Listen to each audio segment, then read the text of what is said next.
We often think of a life well lived in the past tense. Actually, it's in the phrase itself, well lived, past tense. We think of a life well lived as it pertains to someone who has already gone. But what would it mean to live a life well lived while you're still living it?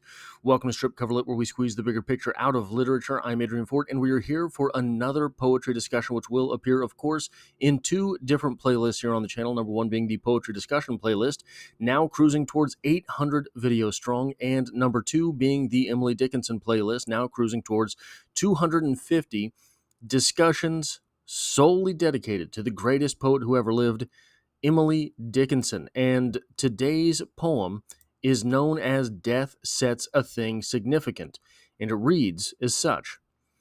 Death sets a thing significant. The eye had hurried by, except a perished creature. Entreat us tenderly to ponder little workshops in crown or in wool. With this was the last her fingers did, industrious until the thimble weighed too heavy. The stitches stopped by themselves, and then 'twas put among the dust upon the closet shelves. A book I have, a friend gave, whose pencil here and there had notched the place that pleased him. At rest his fingers are. Now, when I read not, for interrupting tears obliterate the etchings, too costly for repairs. So, what is happening in this poem? Emily Dickinson tells us that it is death that sets something, an object, with meaning. It doesn't have to be, but if this belonging did belong to the dearly departed, then it has more significance than otherwise it would. If a friend had given you a scarf, that's one thing. But if this friend gave you a scarf and then died, that scarf means something very, very different to you. You don't want to wear it out in the snow. You don't want to wear it when it's cold. You want it to be protected. Entreat us tenderly to ponder little workmanships in crown or in wool. With this was the last her fingers did, industrious until. This is the um, this is why, right? Because this thing that was given to you or that you have from the dearly departed did mean something to them. They had put effort into this thing. There is a little bit of them living through this artifact of their life. The thimble weighed too heavy, the stitches stopped by themselves, and then 'twas put among the dust upon the closet shelves. If we put these things away, if we take this scarf that someone had given us that had then passed, whether they made it or not, we put it away the same way that we put away those people in the ground, or however it is that they are to be treated after death, right? However it is that they are to lay forevermore. That does the individual a great disservice. If that person dies and you do not wear that scarf in the snow, that little bit of thought that they had of you when they gave it to you, all of a sudden it dies too. It is gone. A book I have, a friend whose pencil here and there had notched the places that pleased him. At rest his fingers are. So, our speaker has a book from a friend who has passed. And he had written in the margins little things that he took note on while he was reading it. Now, he's gone. At rest his fingers are. Now, when I read not. I don't think about that text when I read. I'm thinking about those places where he had written things in the margins, and it makes me cry, which would obliterate the etchings too costly for repair. You cry on the things that your friend had written, and they're no longer readable, and you can't pay to have that replaced. So this begs the question, what is a ghost? Essentially, that's what's happening here. It is a living person being affected by someone who has gone. That's what a ghost is. So Literally, the definition from Oxford is an apparition of a dead person which is believed to appear or become manifest to the living. This is an important part, to the living, typically as a nebulous image.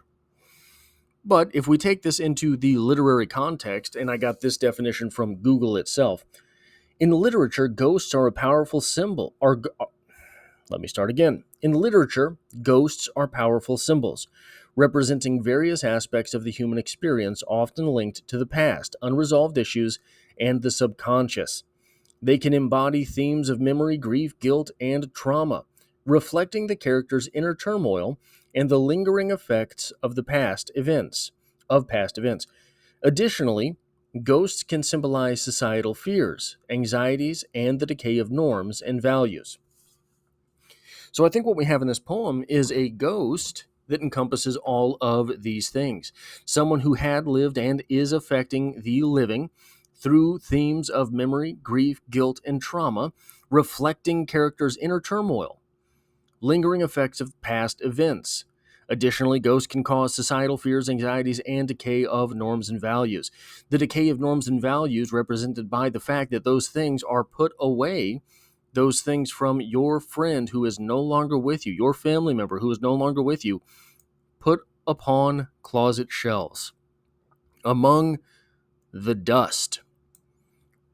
We come from dust, we turn to dust, right? So I think that what is largely happening in this poem is that our speaker is meditating on what would have been had these things been communicated while the deceased was still present.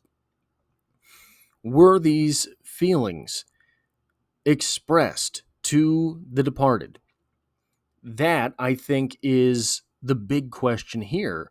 And to answer that affirmatively is the good life. To let those around you know just what it is that they mean.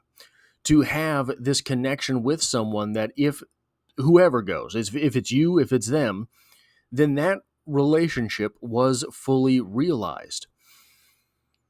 And that's hard, right? How do we communicate these things without it seeming that one of you is already gone? So when a ghost appears in literature, oftentimes it is as a warning that something is changing, something is going to change, something bad is coming. Think of A Christmas Carol. 3 ghosts appear and they take Scrooge to all different time settings and they let him know just what legacy it is that he is leaving for others. Once he leaves, once he dies, uh, all of that stuff that he has collected in his life, which is kind of what he is living for. He is living for the collection of things. All of a sudden, that's a moot point. All of a sudden, everything that he has done in his life is for naught. There is a scene in that book where beggars have broken into his house after he dies, and they are stripping all of the expensive stuff from his home. And they mention that he was lying there. They didn't care. They didn't care that this guy who thought that he was building whatever it is he thought he was building, a great life, an empire, whatever it is that he was putting together, they didn't care. It didn't matter. The moment he was gone, all of that was for naught. All of that was gone with him. If there is a good life, does it not mean to improve the world in which you live at least a little bit? This doesn't mean that you have to save the rainforest. This doesn't mean that you have to end poverty. This doesn't mean that you have to go on hunger strike until a war stops. What it means is if each one of us made the world we live in, that is the 20 people that we interact with the most, if we make their lives better in some meaningful way, maybe that is in itself the good life. Maybe that's enough. I say it like it's a trivial thing, but it's not. You have here from the speaker some regret that is living from that relationship she had with the departed that is lingering for her, that is still there, that is still alive, because it was not allowed to die with that person. because the relationship, whatever that relationship was not fully actualized, was not fully realized. That is all I have for this poetry discussion. If you like or appreciate what it is that I do here, hitting the like button really does help me out, as it tells YouTube to share this video with other literature lovers. And if you find yourself here by chance but not design, literature is the only thing I talk about on this channel. There's poetry every Monday, and I hope to have you back for the next one.